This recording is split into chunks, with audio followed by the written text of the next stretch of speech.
السلام عليكم. انت فاكر يا صديقي انك شفت كل الغراب اللي في الدنيا؟ طب استنى لما اقولك ان في اماكن في نص غابات الامازون الست هناك ممكن تتجوز 2 او 3 عادي، واحيانا اكتر، وانه فجأة ولا واحد فيهم بيتغير. لا، دول كمان بيعتبروا ان ده شرف ليهم. قبيلة اسمها ارتشيبو، قبيلة صغيرة جوه البرازيل، حوالي 10,000 شخص، عايشين في عزلة تامة عن العالم. لا يعرفوا لا كهرباء ولا تليفونات ولا حتى قوانين الحكومة.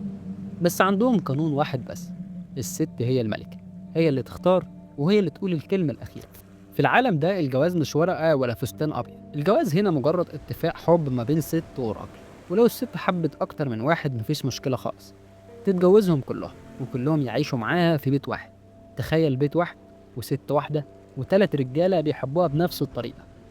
بس الغرابة الحقيقية لسه جاية لما الست دي تخلف والقبيلة كلها تعترف إن الطفل ده ليه أكتر من أب.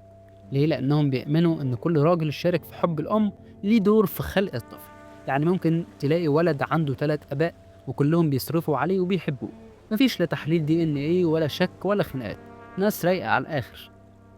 السر الحقيقي في كل ده الإيمان في القبيلة دي. الحياة الصعبة جدا زي الصيد والزراعة هم الأساس، فلو الست معاها أكتر من راجل يبقى بيتها دايما فيه كل حاجة: حماية واستقرار.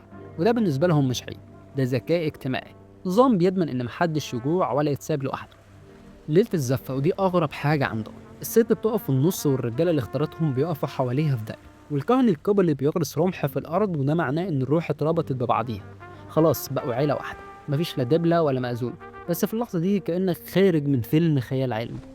في لغتهم مفيش كلمة اسمها غيرة، ولو سألت راجل فيهم ازاي سايب مراتك تتجوز غيرك هيضحك ويقولك الحب مش سجن يا صديقي، الحب مشاركة.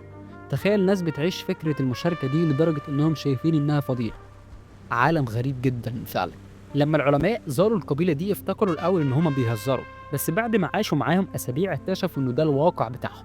الستات هم اللي بيديروا القرية بالكامل، والرجالة بس بينفذوا الشغل والكلام من ده. الكل عايش في هدوء وسلام، كأنهم خلقوا عالم خاص بعيد عن المنظمات تماما. الناس لما سمعت عنهم ما صدقتش، لكن في وثائقيات وصور وكل حاجة بتثبت إن هم حقيقيين. حتى الحكومة البرازيلية قالت دول تراث إنساني يسيبوهم في حالهم. ولحد النهارده القبيلة دي عايشة بنفس القوانين دي ولا حد قدر يغيرها. بس كده وكده نكون وصلنا لنهاية الفيديو، ورب يكون عجبك الفيديو. السلام عليكم.